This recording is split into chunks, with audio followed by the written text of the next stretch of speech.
I'm Alice Sullivan. I'm a quantitative sociologist at UCL, and I'm going to talk to you about why data on sex matters for policy, in particular for making policy work for women.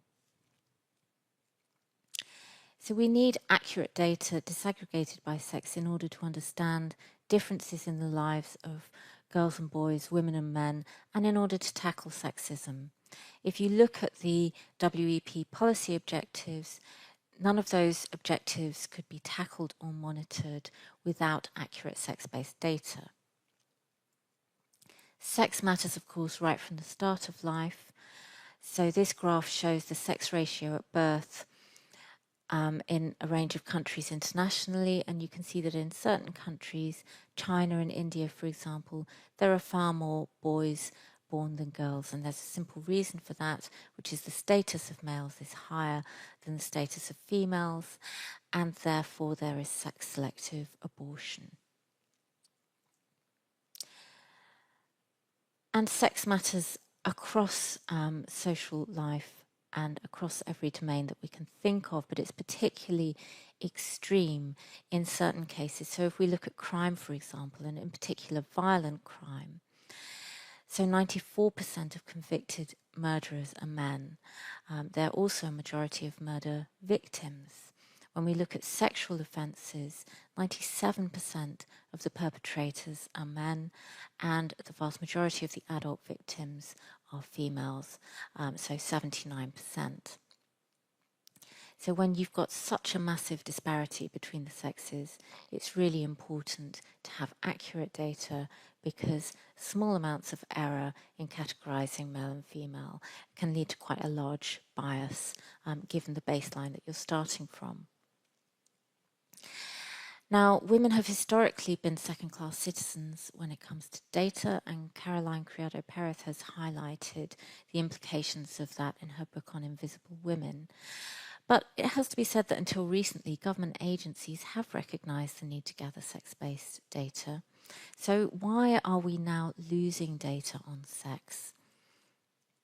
I think the answer lies in a confusion between three distinct concepts which are often muddled: sex, gender, and gender identity, where sex is a biological binary category determined at conception.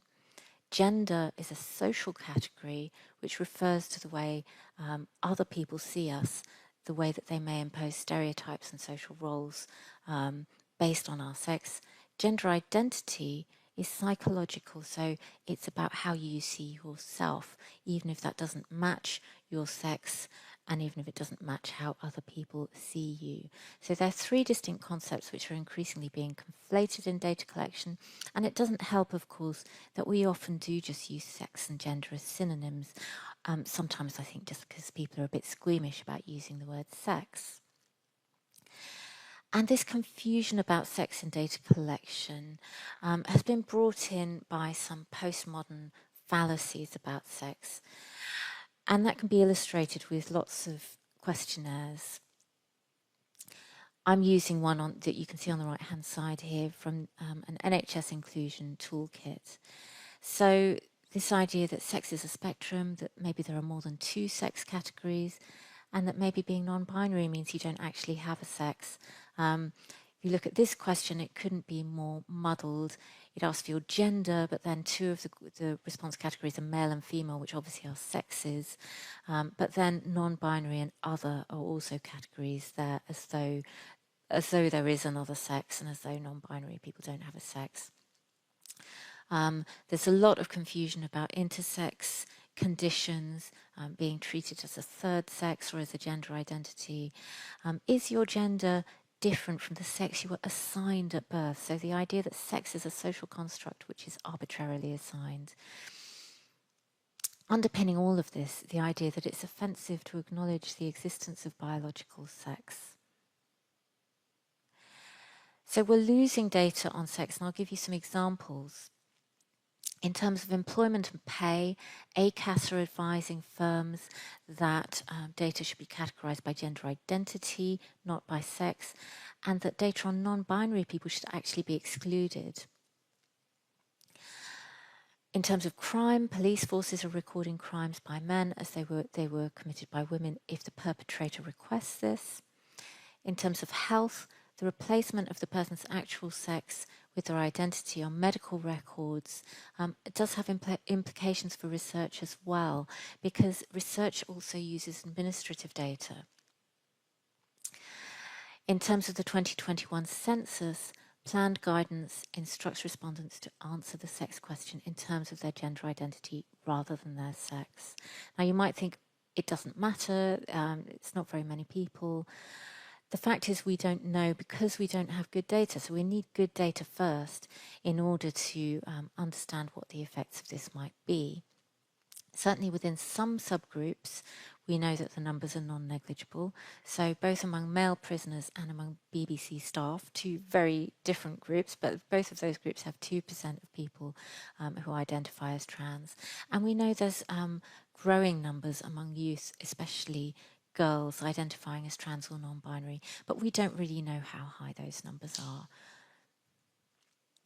And we need good data on that because we need to understand why this is happening to girls, why this generation looks so different from previous generations where being trans was very much associated with males, and now among the younger generation it's much more associated with females. So what's happening? What are the experiences that those very different groups are having?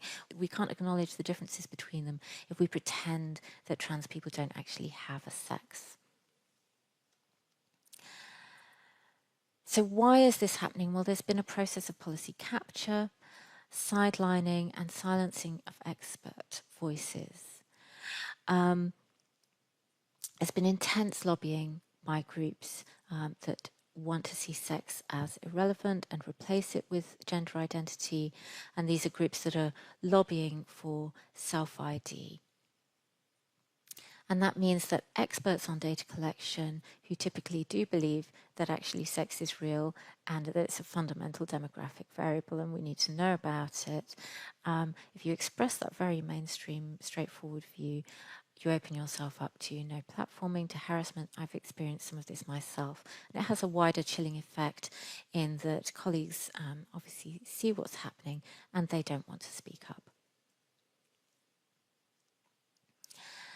So without accurate data on sex, we lose the ability to understand and to monitor differences, to design evidence-based policies and to tackle sexism. Policy capture and silencing are preventing rational discussion and normal scientific processes from being applied. And this isn't just a women's issue. Actually, any political party that values evidence-based policy really has to oppose this. Thank you very much.